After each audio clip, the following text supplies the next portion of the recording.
Hey guys, something weird happened to me last weekend. Still not sure what to think. Hiking has always been my coping mechanism, so it only made sense that it is how I ended up spending the weekend after I was fired. I was camping about 5 miles from the nearest trail market when my portable radio crackles to life with a song I hadn't heard in years. Don't Fence Me In, Bing Crosby, 1944, my father's favorite. He used to hum it while cooking breakfast, tapping his fingers on the counter in time with the horns. He died 3 years ago. The song ends, static hisses through the speaker, thick and wet sounding. Then it clears. Can you hear me, son? My hands go numb. The voice is his exact pitch, same slight rasp from decades of smoking, the way he always made son sound like an apology and an endearment at once. I stare at the radio like it might explain itself. I know you're out there, the voice says, static pulses underneath, but the words are unmistakable. It's time to come home. I should turn it off. I know I should. But my thumb finds the volume knob and turns it up instead.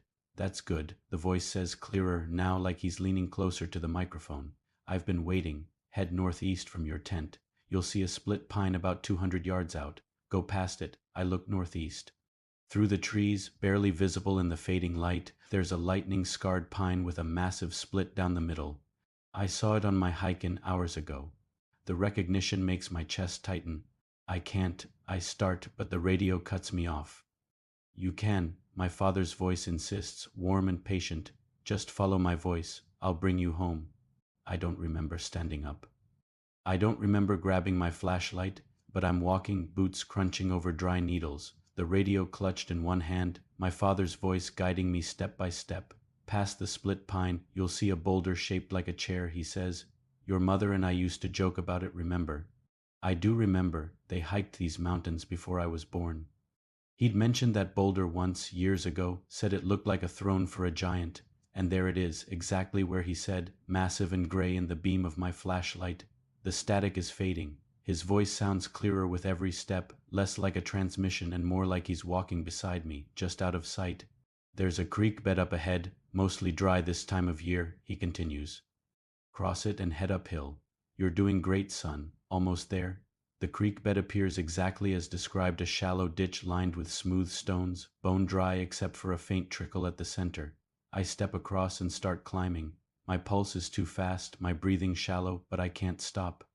Every landmark he names appears right where he says it will, and every time it does, the static recedes a little more. Just over this ridge, he says, and now there's no interference at all. It's just his voice, clear and close, like he's whispering in my ear.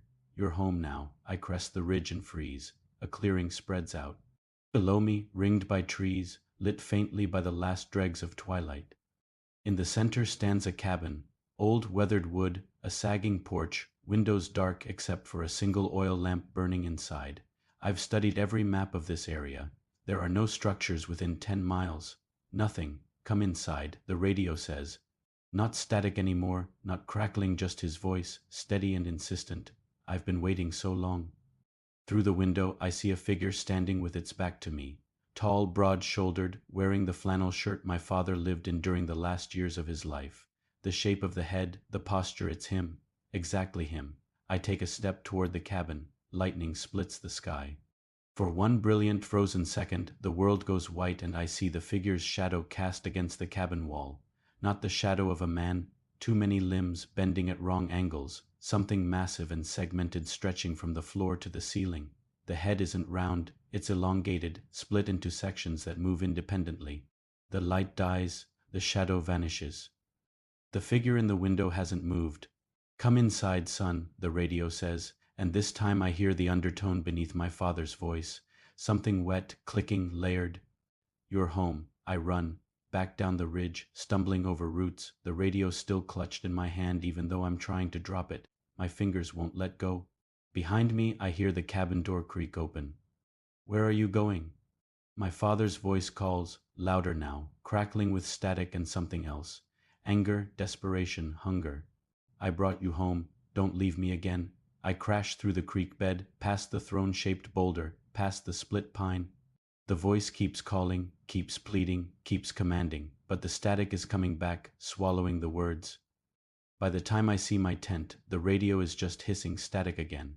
I throw it into the fire pit and don't stop running until I am back at my car, hands shaking so hard I can barely get the key in the ignition. The last thing I hear as I peel onto the dirt road is a voice through my car speakers. My father's voice, one more time, faint under the crackling FM static. Next time it says, "I'll know the way to you." The station cuts out. When I check the radio dial later, there's no station at that frequency. There never was. If the radio plays a loved one's voice in the wilderness, don't follow the directions home. Whatever's calling you isn't who you think it is, and once it knows you'll follow, it will keep calling until you do. Follow Midnight Manuscripts for more horror stories.